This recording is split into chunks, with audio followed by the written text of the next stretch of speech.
So today we had a little friendly competition between ourselves and the Japanese sniper team. So we set up some targets between 200 to 800 meters, and we placed balloons simulating center mass shots, so one in the center and one on the head.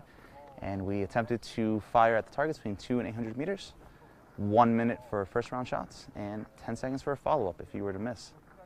And we tried to see who the best sniper was. So first off, an incredibly humbling experience. They were very, very knowledgeable in their craft. They're very good snipers. That definitely shined right away. So, you know, we know a lot. We're very knowledgeable ourselves, but it's always interesting to see somebody who's also knowledgeable, and sometimes it shows your weaknesses or where you need to train more. So that was definitely an interesting experience for us. So it's interesting to see how, for the most part, you know, any professional organization will do things in a similar manner. So the way you gather data, the way you shoot, the way you do certain things, but just the little things they do differently. For example, the equipment they have. So they have soft case bags for all their rifles, for instance, and makes it easy to carry everywhere, and they doubled as shooting platforms, which we thought was interesting. So it's just the tiny little things they do, or they have data cards with little pieces of information that we were missing. And it's always interesting to see how the little things are done differently between two teams or two organizations. Well, I want it to be the best. I want to be the best of the best. I've always thought long-range shooting was just so interesting, just the math that goes into it, the knowledge, the technique, the idea of one shot, one kill, if you will. Being able to place a bullet accurately at 800 meters was just incredible for me. And so what made me want to do it. I wanted to be the best of the best. That's why I wanted to join. So, like you said, so we work in shooter and spotter teams. And the idea of the spotter is, so he's actually looking out into the distance. He's trying to figure out, well, how fast is the wind blowing? In what direction is the wind blowing? And he actually determines, hey, I need you to hold, you know, this far off of the left shoulder and this high up.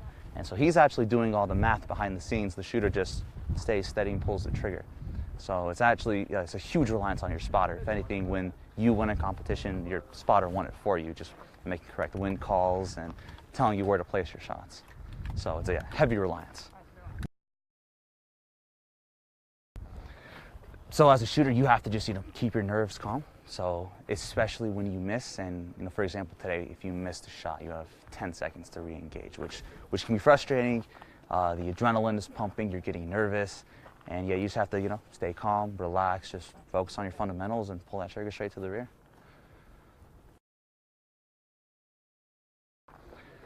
Biggest challenge I would say was the wind. So so we always say wind is the biggest challenge in general because it's never constant. You always have to factor for it, and it only gets more difficult at the farther distances. So, you know, 100 to 200 meters is usually not a big deal, but when you're shooting out, let's say 700 to 800 meters, you really have to take it into account.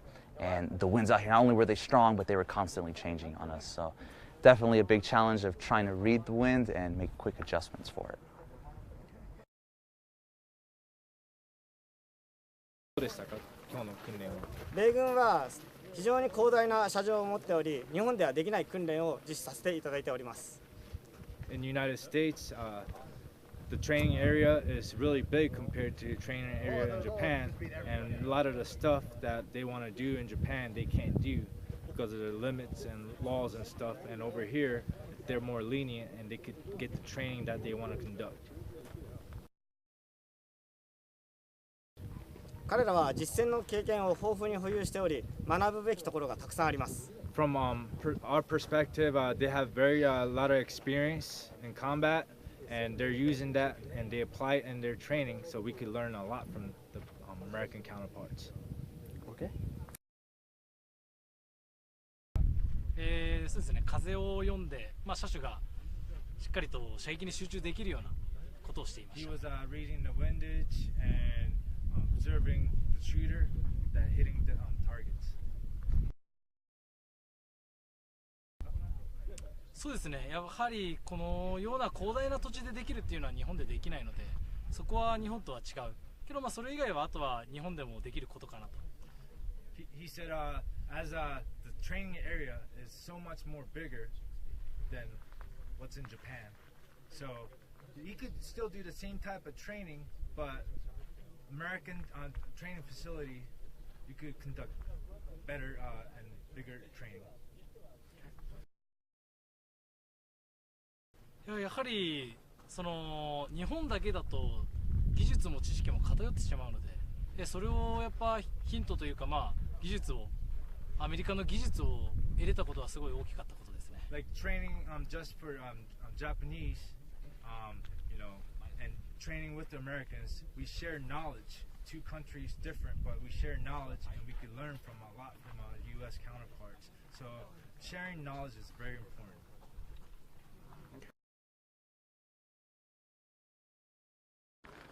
It's definitely been a great experience, learning how they do things, showing the difference between equipment and definitely time and experience of some of their guys, as some of our new guys just coming into the section, as well as myself.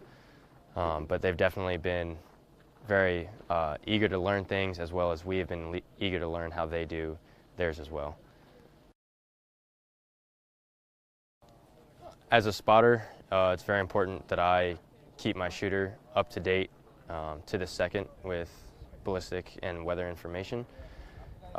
With some of the new guys, we're still working on the crosstalk between them telling me things that they did and me telling them things they need to do, whereas working together is a little, for a little bit longer. Some people already know some things that you need to say and some things you need to do before it actually happens. The further you shoot, everything comes into play. The weather, the humidity, wind, the spin of the bullet, and at certain distances, the spin of the earth can come into effect. So especially for certain quick shots, that's a lot of math and a lot of calculation you have to do. And the farther the distance, even the smallest fraction can make you off by a lot downrange. So at this event, it's a different environment than we're actually used to shooting at.